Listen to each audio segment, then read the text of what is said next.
Are we missing one? One more. It's a party game. Sorry, guys. Oh, there's one there. I did. First and foremost, I want to start this off because I need to know, I must know from each of you, your acting journey. How did you start in this crazy business, this crazy passion in acting or effects? Whatever that may be, let's start with you. Well, I started off as a monster builder. I wanted to make monster suits, creature effects, and I moved out to Los Angeles from Pennsylvania. And it was really in the beginnings of the creature effects stuff. I ended up working with Stan Winston, who worked on Alien. So he took us, his crew, with him over to London for about 6 months, 5 months to prep and shoot that movie. And it was just kept going from there, being turned on to other movies from Stan Winston, and finally breaking off and creating my own company and continuing to find work. So I always wanted to be an actress, but like pretending as a little girl, and then I found out that it's an actual profession to go to school. So that was kind of cool. So I went to drama school in New York and London, and then started working as an actress on the stage. And then when I was in London, that's where I was cast in Aliens. For me, it was a little different. As the saying goes, I didn't choose acting, acting chose me. I was a young kid in high school who ate too much sugar and had a lot of energy. And I would sometimes get myself in trouble and try and lie out of it. And I tried to lie out in front of this one acting teacher, and she read me like a book. And she says, "No, you're not going to go back in there, but what you are going to do is you're going to be in my play." And I said, "No, I'm not." She goes, "Yes, you are." I said, "No, I'm not." "Yes, you are." And I was. That was the beginning of my career. I guess it chose me too, because from an early stage, I was drawing pictures and doing art, but I was also a ham and probably good at lying acting. And I went to a high school that had a fantastic drama department, and as a freshman, I transferred in from another school, and I just tried out for all the different stuff. I even was on the math team for about 10 minutes, but didn't make cheerleading. But I got into the school play, and it was very rare for a freshman to get a good, lead in the school play. And I did it for all 4 years and had excellent training. But I went off to art school. I got my Bachelor of Fine Arts from Rhode Island School of Design. I moved to New York, and my intention was, I was also a singer. I always had bands, and all through high school and college. Side note, in college I was in a band with the drummer of Talking Heads. So then I went to New York, and my intention was to try to get work singing and to do art, but I ended up doing various auditions, and I ended up in a theater dance company again. And I did that for a while, and I ended up moving to London, and I was a singer-songwriter in London, and I got my recording company helped me get my equity card, my British equity card, and I started sending my resume, such as it was, mostly a picture at that point, off to some things, and I got called in for Aliens. That was the beginning. And so I was not a happy teenager, and my father and I were trying to, not kill each other. And so my parents panicked. I was doing all the wrong things. You won't go into, and they sent me to a boarding school just to get me out of the way. And somebody said, "Here, you're going to be in a play, learn these lines." And I had no idea. I had never been to a theater before the age of 16. I had never been to a play. And I did this play, and he said, "You're really good at this." I said, "What?" "You're acting." "What?" I didn't know what I was doing. Anyway, I did more and more and more at the school. And the teacher in my last year of high school, brother, ran the youth theater in London, where 300 kids between 16 and 21 would come once a year to do Shakespeare and modern plays or whatever. And she said, "Would you like to go to London to do Shakespeare?" And I was like, Yes. And so I did that and hung in London and worked and went to theater school there. And I did Mark and I have a remarkable crossover similar things. So I was working as a theater actor for, I don't know, 7 or 8, 9 years before Aliens. And then one thing led to another, and my wife is English. I lived there, I had a couple of English kids, but mostly theater. And then the rest of the stuff. So I guess you could say acting found me. I had never even thought about acting, and I was 8 years old and I was eating lunch in my school cafeteria. Kind of creepy now, like if that had happened. But I mean, I was living on American base. We knew that nobody would be getting into the school if they weren't supposed to be. Oddly enough, I actually normally didn't eat school lunch in the cafeteria. If you lived near the school, you were allowed to walk home. So I normally walked home. That particular day, my mom was not going to be home, so I had to eat at school. Not very happy about having to eat at school. And someone came around taking our pictures.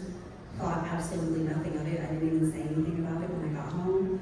And then they called up and said, "Hey, do you want to try out for a part in a movie?" I was like, "Sure, I've never done that before. Let's give it a try."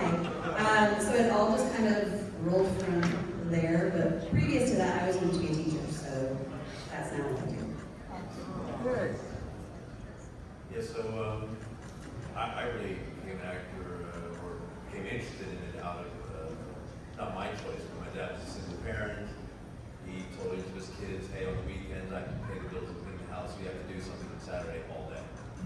So my sister danced ballet, my brother played the guitar, and my father would actually take us to plays, and I can remember seeing a great American actor, Robert Prosky, do Wind in the Willows, and I was kind of transfixed by that. But my dad said, "Hey, you can go to that Washington Theater Club youth program on Saturday." So I would take a bus all the way into downtown DC and spend the day there and have the same sort of reaction as other people. "Hey, you're really good and you're funny." And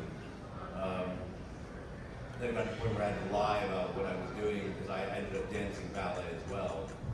And I could only come up with so many excuses for my basketball buddies as to why I wasn't hanging out in the gym. And that pressure got too great, so I ended up playing basketball and then hadn't acted in a long while. Went to college, got cast in the play, it was an ECA doing theater 101. But then got to England on a junior year abroad, and serendipity had met a very prominent television and theater actor who told me, we asked me what I was going to do when I finished this year course, and I said, "I'm going to go back to the States and get my degree." He said, "No, you're not. You're going to stay here, stay in England and train properly." So, auditioned, got into the drama center, and that's kind of it. You often hear actors say, "I was in the right place at the right time," or "the phone just rang." Literally, the phone rang one day, and it went ring, ring. No, that's it. And it was a secretary of the Washington Theatre and she said, "Listen, you're the casting director." And she's looking for someone like you. Can we give her a phone number? And my first reaction was, "No, who's the phone?" And I thought she was joking. So I said, "Yeah, sure, give me my phone number." And 5 minutes later, the phone rang again, and it was a lady called Susan Smith. She was casting for the movie Alien vs. Predator. And she said, "I'd like to talk to you. Will you come in and audition?" So I did, and it was a pretty hot day in London, about 35 degrees, in a small studio in the King's Cross station, and she gave me the whistle and a mock-up of the Predator head, the gargoyle head, and the Predator helmet that went over to it, and I put this stuff on, and she said, "Okay, start running." About 40 minutes later, I stopped. And she said, "How was that?" I said, "I'd be lying if I said it was easy. It wasn't what I was doing." day, and I'm the director. Just long enough for him to look at me from my toes to my head. So, okay. And 2 weeks after that, I was invited to Prague to meet Tom Woodruff Jr. and Alex, award-winning creature effects designers for the film. And it was 2 weeks after that when I actually call from the producer, asking me if I was going to have a part. So it wasn't really a case of acting in front of me, it was a case of Tom Woodruff Jr.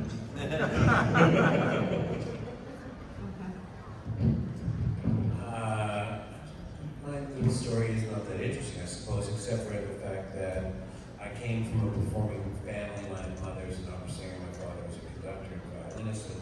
My sister was always going to be the actress. I had 4 sisters, and one of them was just always going to be an actress, and I never wanted to tell anyone that I thought I wanted to be an actor. And I remember writing my grade 10 teacher saying, I'll never tell anybody that I want to be an actor. And then I was in an international voice choir when I was younger, so I had that performing thing. And then I did 1 year at university, and I went, you know what? I actually woke up one morning and I was totally depressed, actually, because I went, I'm going to be an actor. I decided that I would be an actor. Actually made me go, this is going to be the hardest life you can imagine. Anyway, it was a little depressing, and then I decided to go to audition for theater schools in Woodruff and theater schools in the States and in London. Then I got into the Drama Center for Parkland, and went step by step. And Aliens was one of my first, pretty well movie-wise, one of my first auditions. And I got it. I mean, I actually got my equity card by going to Leicester, England, and I was in the world premiere of The Hobbit. Oh. And I got my card because I was the same size as Bjorn the Bear. And I played a spider and a troll, and I had to feed 50 English kids tea. And they all complained because Americans can't make tea. And so yeah, that was a world premiere of The Hobbit in Leicester, Phoenix. It was really hard to get your card then those days. I would do anything now. I actually auditioned once for a dance company trying to get my card, an actual professional dance company that did 5 minutes song. I did this yeah. So yeah, I just went along, and you know, we were in London, and some amazing shows were auditioning, and we were fortunate enough to fall into a time where we could get some of these great gigs, and so I decided to stay. So, for our professional monsters and effects creators, what were some of the biggest challenges on creating your character and your monster? And for the rest of you, what were some of the biggest challenges on acting with them? From the point of view of the monster makers, I think for me the biggest challenge was being on set with James Cameron.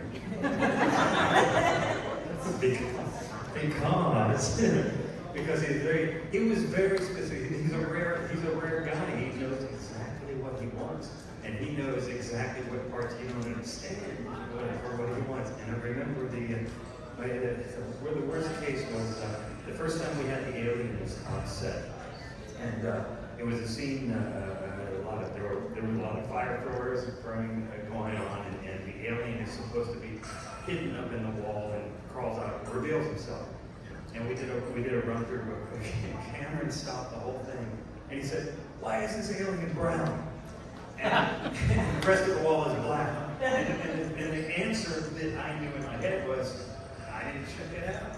But neither did Stan Winston, my boss, who could have protected me. So I said, "Oh yeah," and I remember he just grabbed a can of black spray paint, shook it up, and sprayed it on my head. So I also realized at that point we waste a lot of time painting alien heads when you could just grab a can of spray.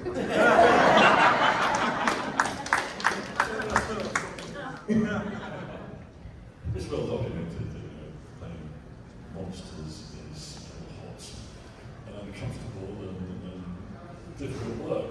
But you have to remember that there's a point to these characters and their own characters when they do their plays. I think ideally the greatest challenge is maintaining that separation between the thoughts of the actor and the thoughts of the character. It's very difficult on set. People keep coming up to you and saying, "You hard in there."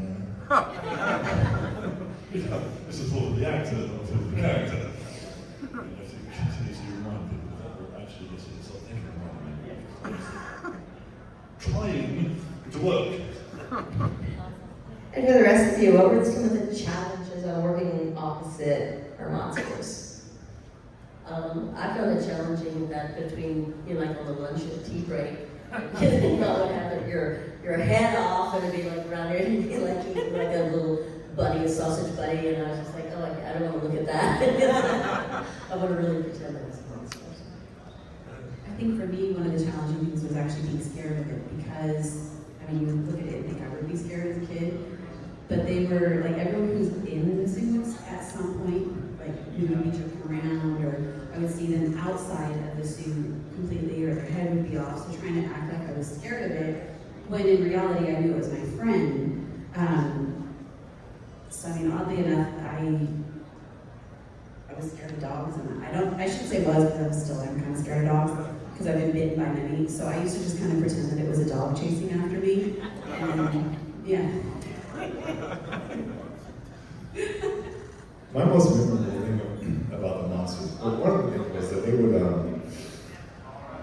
the Marines would have lunch and hang out in one area, and the aliens would hang out in another area, and the two were not, we didn't kick it together.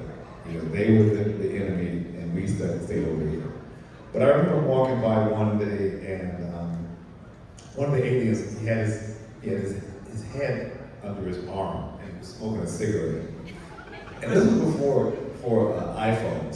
And I remember thinking, I wish I had a camera right now, because it was like an amazing, kind of classic photograph. But we didn't kick it much with the aliens, so I don't have a lot of memory. I think the only one that was grabbed by the alien, and it was extremely challenging because I did half my own stunt. If you recall, I was taken straight up in the air, and we were so old school that the stunt was achieved with a gigantic seesaw. Gigantic, like the upper end is about 6 feet off the ground, and it was operated by a bunch of crew members. So I was standing on the downside, and I'm saying my line, and the stuntman in the alien suit landed behind me, grabbed me, and simultaneously the crew members pulled down really fast on the other end, and we go shooting up into the air, so our whole center of gravity changes, and simultaneously I'm lowering my live flamethrower and using it, ostensibly on my friend Ricco. And the first 3 or 4 times I fell off. And I was so terrified of James Cameron that I thought, he's gonna fire me today. I had to make it work, but I'm telling you, it was really hard. Wow. Jim in those days was cutting his teeth in more ways than one because he knew everybody's job better than they did, apart from maybe the actors. But so I was just obsessed with don't screw this up. Just because we knew the script was just something of a masterpiece. You knew it was a very, very special piece of work, so you turn up every day and think, I have to get this right. And as for you guys, the only direct contact I had was when we're in where we are, but the aliens come through the roof, and it was just the most exciting scene to play. We did it a number of times. He said, okay, reset, aliens back in the roof. And it was amazing. And Michael Devine going like this, and then they all came down. That was just, that was a lot of stuff, and it was such fun. It was great, and we were having a laugh because big challenge was getting it right. And Jim said, good, okay, move on. That was about it. So didn't have much to do because it was pretty much shot in isolation. I never went near it.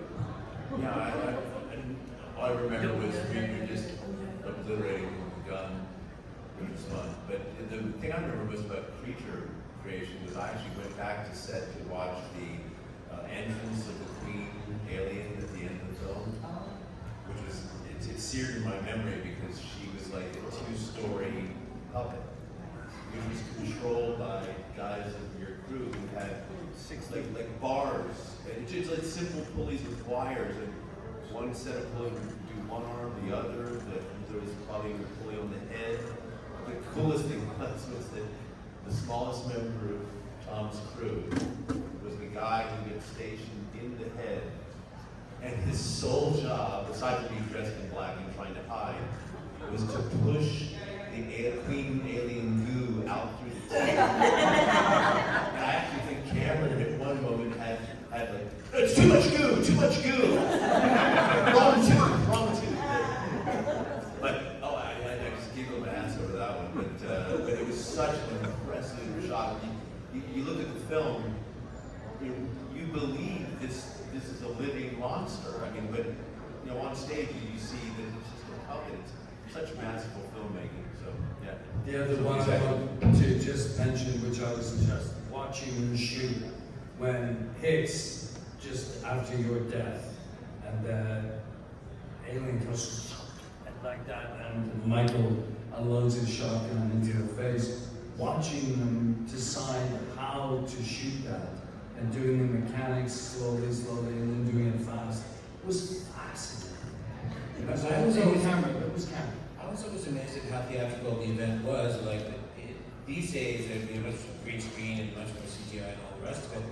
But like when Sigourney, I don't want to ruin it for everybody, but when Sigourney was attacked by the face hugger, there was a props guy pulling the hugger along the floor with a string, and she grabbed it and she made herself scared. It's all just theater. I mean, crazy ass bad garbage theater. You know what I mean? Like with some good lighting. It's pretty incredible that it worked out like this. I remember walking on set, and this is the scene where Michael Biehn and I, we've got like 3 things of slime coming off the wall, and it's very claustrophobic. It's hot, and you've got the atmosphere smoking in it. And I remember, this is the scene where he goes, it's hot as hell in here, and we're talking. And I walk up to the scene, and I'm walking from the back, and it's all styrofoam. And pieces of wood, 2x4 holding it up. And it looks so fake. But then you go on the other side, and it's a whole new world. And it is, it's theater. It's real theater. I mean, Ricco and I were talking about this earlier today. I think part of the magic of movies of this time and a little later was practical effects is true movie magic, and it ages very well, whereas CGI does not age well and really needs to be used very sparingly because you can really tell when it's not. Okay, do we have any audience questions? Yes. It's such a quotable movie. I was wondering if you'd heard any of the lines just doing your everyday life being said around you, ever. I was in Florida once walking down the street and they go, nice pet you got there, Bishop. It's out of the blue. Just some average line that no one cares about. You know? So there was a line in the movie that at the time I was like, this is the dumbest thing. Why am I even saying this? And everybody always says, I heard you hate the line, I heard you hate the line, but we write it anyways. And I learned to love it because I went to a convention with Bill and Sigourney, and they were talking about different things, and they're like, what is the best line in the movie? And they both said that. I was like, well, I mean, if they think it's the best line, then hey, it better be the best line. But it's amazing to me how many people, like the word mostly, it is amazing how many times that comes up. And people will say it, friends will text it to me and they'll say, well, I mostly saw such and such. And I'm like, okay. And then they always send a second text, mostly. And it's like, and I don't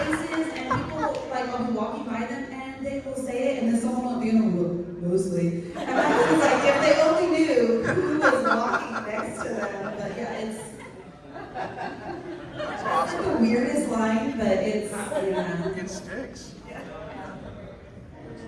Yeah, I was walking, I guess this was maybe 5 years after the movie was made, and I had done a music video of Whitney Houston called Save All My Love For You. I was the guy she was saving her love for. And when I saw that, I was so excited for you when I saw that. And I remember walking in the hood one day, and this is a true story, and a guy goes and shouts out, "Hey, Mr. Whitney Houston, how's that arterial poontang?" And then he picks that up.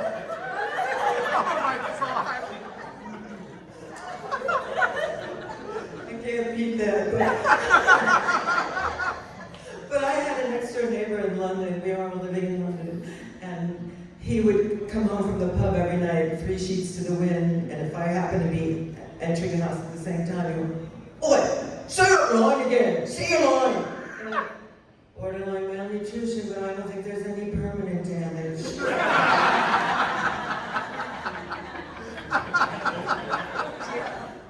Now, people yell, "Let's rock" at me. You know, it's just like, nice to meet you. You're always wearing eyes.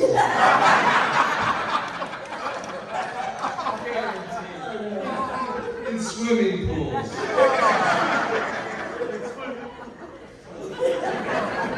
Did I get everyone with the speaking parts? No. Well, how about you people with non-speaking parts? Do you have any favorite lines? I got dragged into a karaoke one night, and they said the most singable song is Frank Sinatra's "Witchcraft," and it gets to a part. There's 2 lines in the song. It goes something like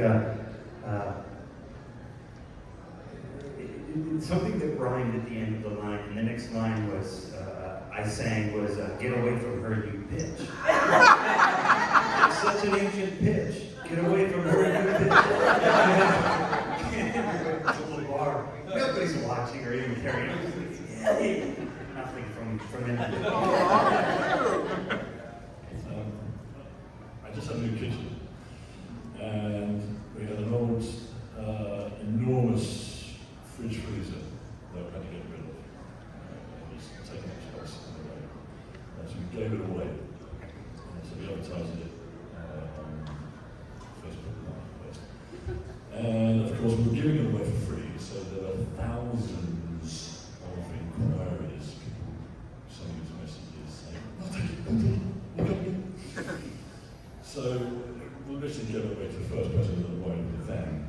And as soon as that happened, I sent my wife a message saying, "Fridge is gone, nuke it from outer space." Only way to be sure. Any others out there? Yes. I was wondering, are there any mementos you guys took away from the film that are in a shoebox in your closet somewhere, just floating around, anything like that? I have my skivvies, my olive drab skivvies. The only thing I took 2 things from the script, from the show. One was the dog tag, which is this is a fake one, and the script. But a number of years afterwards, some fan wrote me a letter saying that we loved the movie Aliens, and a group of my friends were going to come, and each of us had chosen a character, and I chose to be Frost. Would you send me an autographed photograph? So I sent her an autographed photograph, and I threw in my dog tag with it. But at that time, you got to keep in mind, merch wasn't what merch is now. And so I didn't know that this is probably a collectible. I just thought, oh, she's cute, she's going to kill him with this. She's going to come in there with a dog tag. So I threw in a dog tag. Sure, you made her whole life. So I was raised by an English mother, and you never just take things. You have to be nice and polite. So I didn't realize that you were supposed to just take stuff. So I would go up to James Cameron and be like, "Hey, can I have this at the end because I really like it?"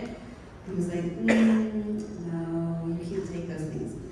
He did let me keep, so when they find me in News Nest and they pull out my second grade citizenship thing and the dress I'm wearing in there, I was allowed to keep that, and I was pretty excited about that. But I did have, like, I had 2 scripts, And every call sheet that we ever had, I had the originals of them. One day I need to bring it home and say, I ended up somehow with this stasis tube. And enough parts to make my own waterproof things. Or did I? I have the worst story because I got everything. I got my bust, I got my flak jacket, I got my bones, got my hat, got my gloves, got dog tags, and then sadly divorced my first wife and she threw it all away. And it was sad because I figured she kept it because I would give it to my son, but I had this guy offered like $150,000 for it. And so I called her up to say, hey, by the way, you know that alien stuff? And she was just, I threw it away. and I never said, oh my God, you just cost it. But oddly enough, we did Ricco and I did a show, a property show, and they had like the number 2 smart guns, and a couple other like alien uniforms and stuff. And I was just talking to the gentleman who ran this prop house to say, hey, so what would you get for all of my stuff if I had it? I told him the story. He said, yeah, we could probably get like $750,000 for it. Trust me, that person's a little strike, right? I got my hat, and if you look at it, if you do a similar movie today, you get some fancy ass, Gore-Tex, nylon, beautiful thing. This is like, you get into the circus. It's like twisted, and I got my dog tags, and I got my scripts. And I think that's about all Gorman was working. What I wish I had kept, and I didn't have the nerve, was the trousers. Because remember, Jeanette, we had custom-made camo trousers, and nothing has ever fit me like that. I don't do that in our these days. Did you? I kept nothing. Nothing. I was so stupid, not even the script. But you guys have to keep in mind, when we make this movie, merchandise wasn't what it is today, first of all. And often, like an actor will work on a movie, and as soon as the movie's over with, you're looking for your next job. You're unemployed, so you're not thinking about it. I did this one movie, and in the movie, I get my head cut off. And so they make this cast of bust of my head, and it looks so real. And the blood, the veins, and all that. And afterwards, they asked me, "Would you like this?" And I was like, "Hell no." And I promise you to kept the damn thing. But it looked so real, and it looked like me dead. And I was like, why would I want that? I didn't keep anything. For Jeanette and Mark, when you guys had the machine guns, is that true? Was like for like it was mainly used for like the cameras? You guys, how was that? Was it heavy? Yeah, was it difficult or was it like? Oh yeah, it was like 75, 85 pounds, but it was on a Steadicam. So a Steadicam unit that the operators wear that has the arm, so it's you're a technical guy. What is it? Hydraulic. Yeah. So you're moving it around. It's not made for a gun. It's made for a camera. But it smooths out. Yeah, it smooths out all of that. So we had to work with it, and that kind of sort of worked out a little dance. And one time somebody mentioned, oh my God, you look like you lean back and you look like this flamenco dancer. And I was like, you had to lean back because otherwise it would shoot you, forward, weight almost as much as I did. We had our stools, right? Little special stools. Jeanette and I were always relegated to these stools because Jim had not only duct taped us into the harness because the first day we tested the cantilever, the whole harness snapped off our chests and hit the floor.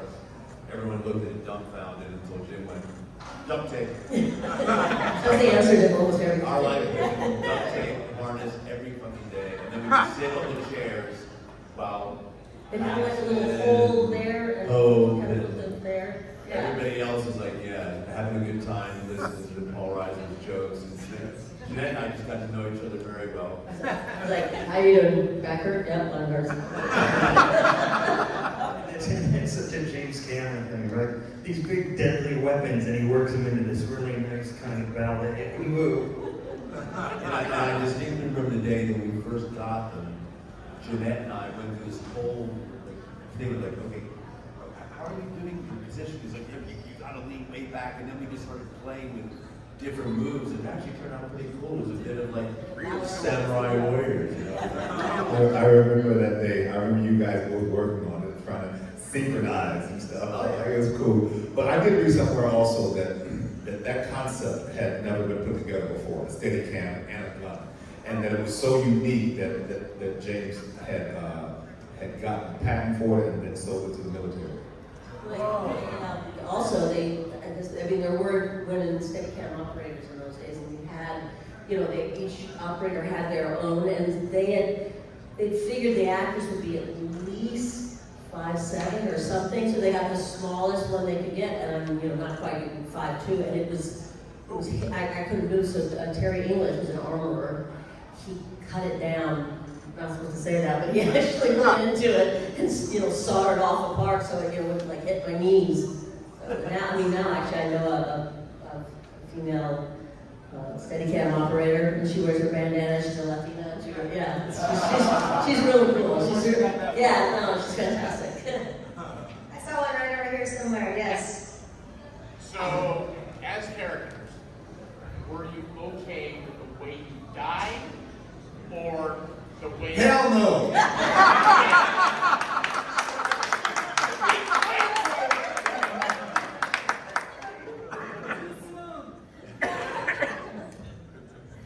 I never died.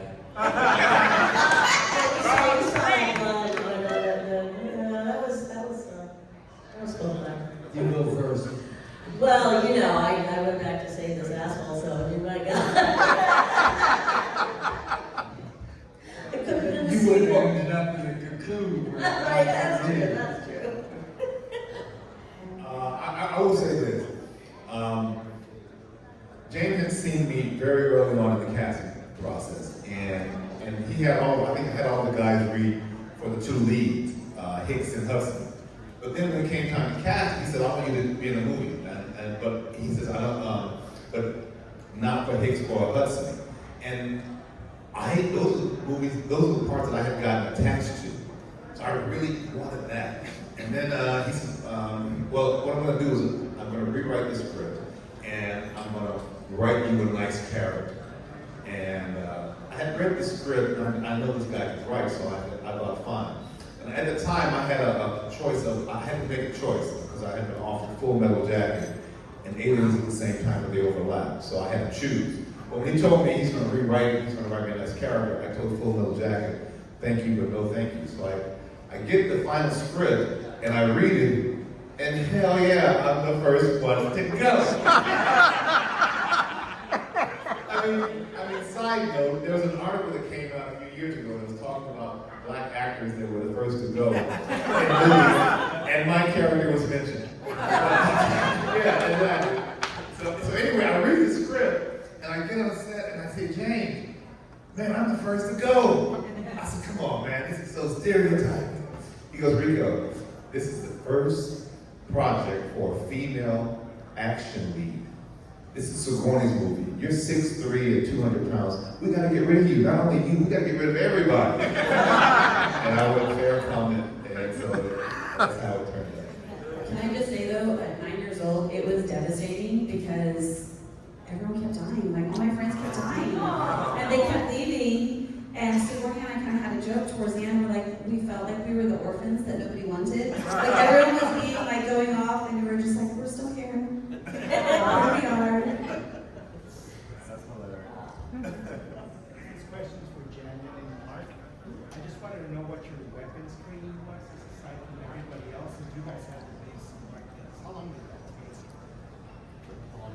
Well, the weapons training, we were trained, remember, was it Tip? Tip Tipping. He was in the SAS, so we had, he'd been in Northern Ireland, and he taught all of us how to approach urban warfare, building, things like that. So yeah, I've never shot a gun, so. We all had the same weapons. Right, we all had the same weapons training, military training, so it would look realistic. But the smart gun, that thing. coolest part is that the weapon was fully automatic. So when you let that thing off, man, you made a lot. Yeah, it was the shells would hit you. Yeah, the one flaw in Jim's design was that the canister that had all the, the band of blanks would shoot out and ding us in the head. We're looking badass. Jim always said we wincing and we had welts on our head. It's a wonder they put our eye out. We'd have to cut sometimes because Jeanette, you can't wince. Us kids would not wince. You just take it right in the head.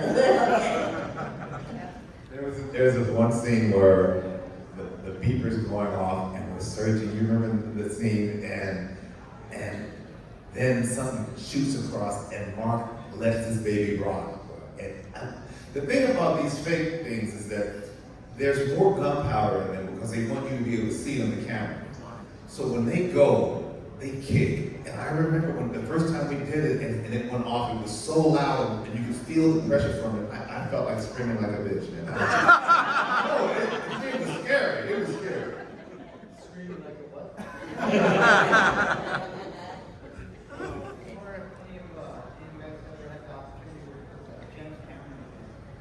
Anyone have the opportunity to work with James Cameron again? Yes. No.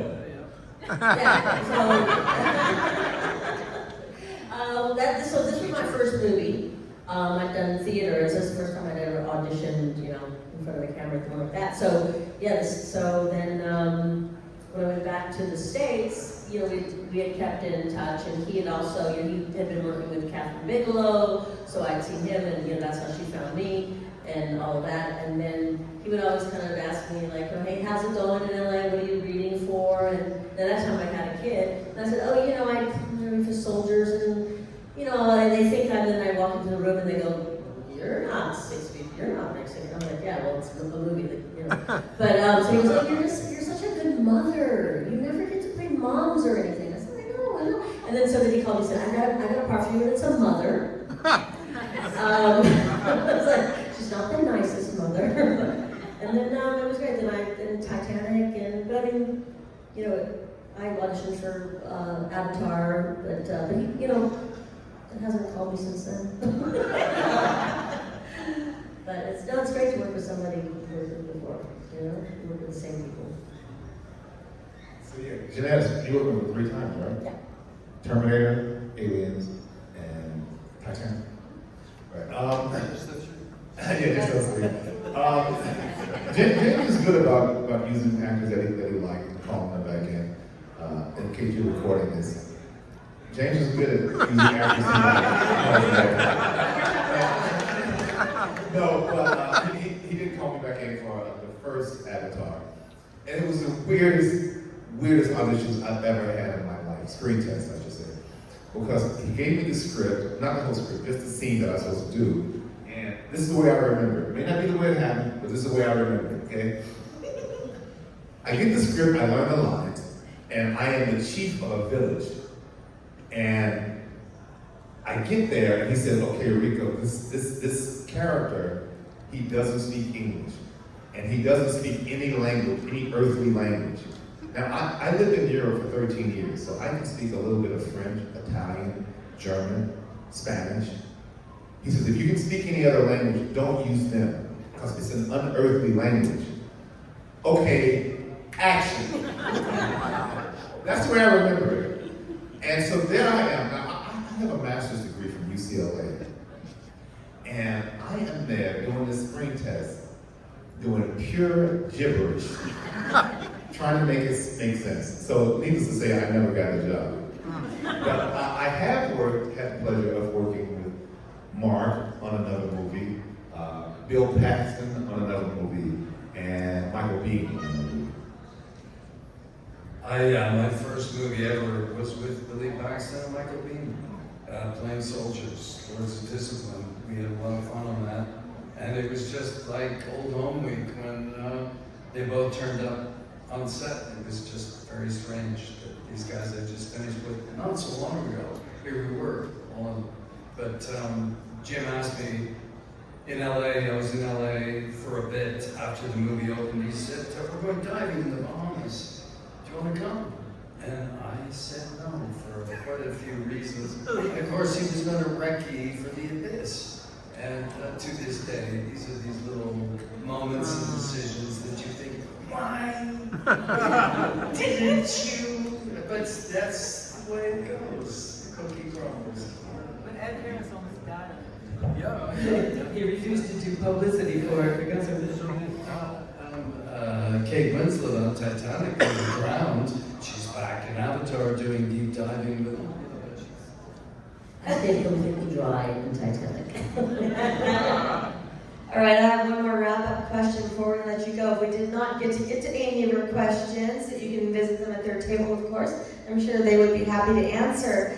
And I would love to know from each of you, is there something in the industry, in your case the teaching industry, that you haven't got to do yet that you would love to?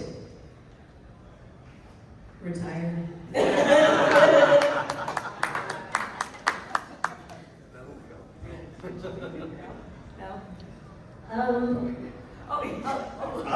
Obviously, improv.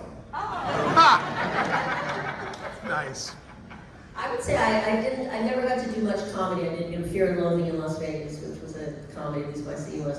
But I would have loved to do more comedy, because I, typecast as far as the dramatic roles that I enjoyed.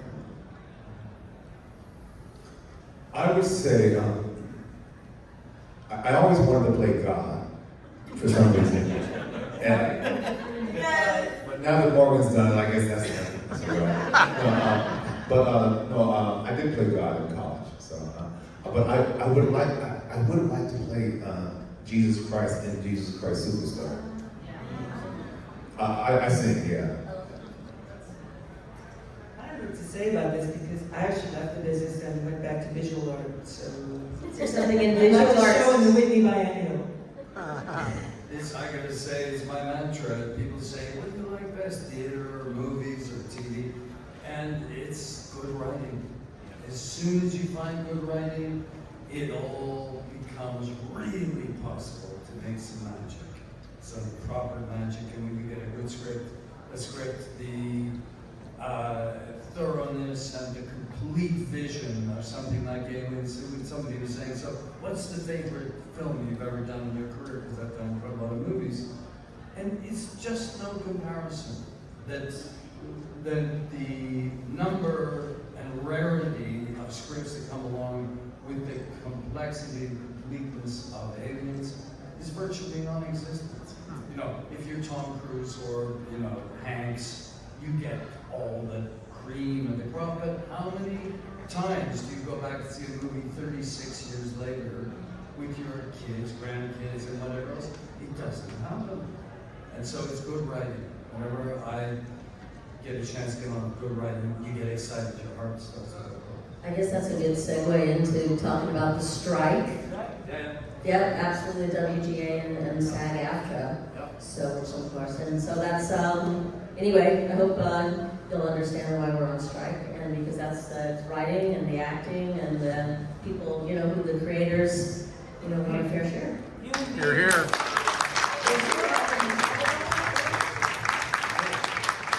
I just want to say, because I'm not a SAG member, I'm basically European-based, so I can talk about SAG and not get it in the neck.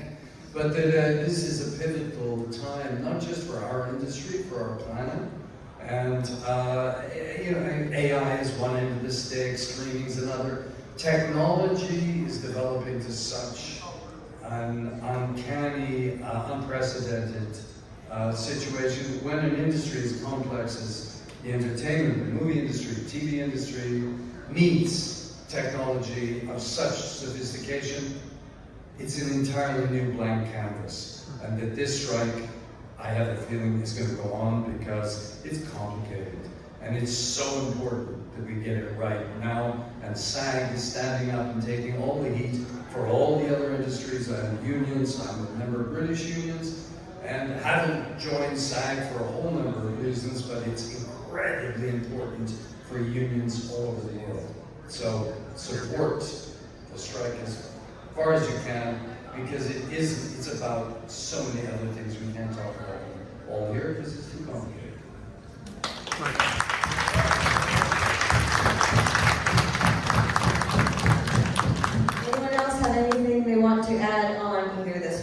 or something you want to do in the future?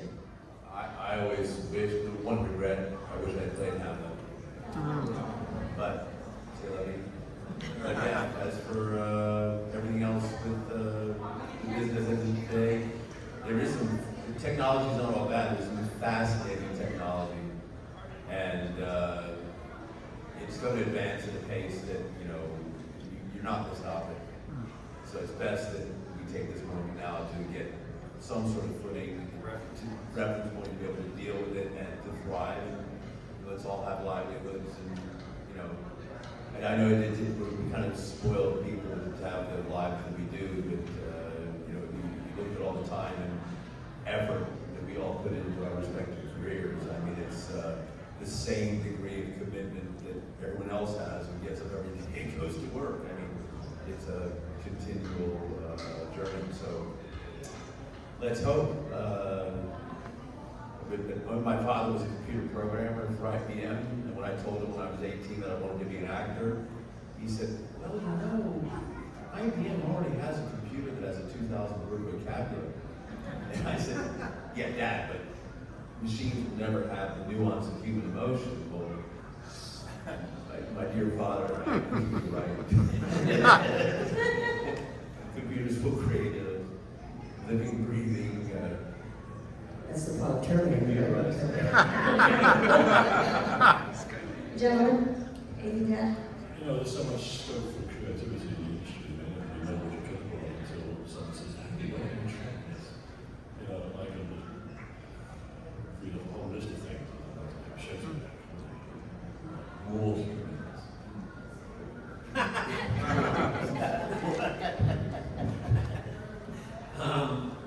There's I guess, all kinds of things that I'd like to do. I would say I'm on board with a good writing thing, no matter what the topic is. If someone's created something that is intriguing from a writing perspective, I'd say probably more directing and producing. I'm sort of sorry I didn't carry on with more of that. And I'd like to do more of that, but because I have ideas that I'd like to fulfill. I'm just not good at talking to banks, or the money that it takes to do it. But no, I was in RoboCop 2, and that was like 7 or 8 years ago or something. And it's funny, since that moment, they basically made the same movie again, and it's really about AI. And I was saying, this is a different movie you should be making right now, because we are actually in the moment of AI legislation. Like the rules and the limitations that we have to put on this thing that might take us over. Actually there. And so it was sad to me that movie didn't fulfill that, because it was the right topic, and it's the topic of our times. I just like to say, if you can teach machines to think better than you and faster than you, you're not needed anymore. Everyone. Yeah. Yeah.